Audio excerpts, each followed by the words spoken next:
কলারোয়ার স্বপ্নচূড়া রেস্টুরেন্টে এই প্রথম সি ফুড অ্যাড করেছে। তাদের ক্রাব মশলাটা খুব সুন্দর।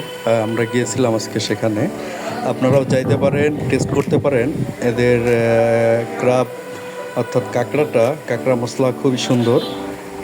রান্নাটা দেখলে আপনারা বুঝতে পারছেন কতটা জুসি হয়েছে।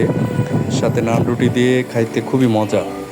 আমি রিকমেন্ড করব আপনারা একবার হইলেও স্বপ্নচড়া রেস্টুরেন্টের এই কাঁকড়া ভুনাটা ট্রাই করার জন্যে। আপনারা যারা ফুড লাভার আছেন অবশ্যই আসতে পারেন। আপনারা দেখলেই বুঝতে পারছেন যে কতটা সুন্দর করে তাদের শেফ এটা রান্না করছে আর কি।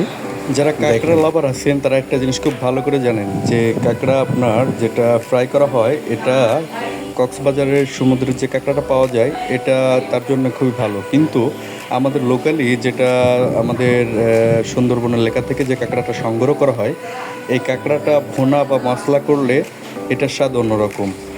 এই জন্যে অবশ্যই যারা কাঁকড়া লাভার আছেন এবং ভুনা খাইতে পছন্দ করেন তারা অবশ্যই সুন্দরবনের এই কাঁকড়াটা একবার হইলেও ট্রাই করে দেখতে পারেন।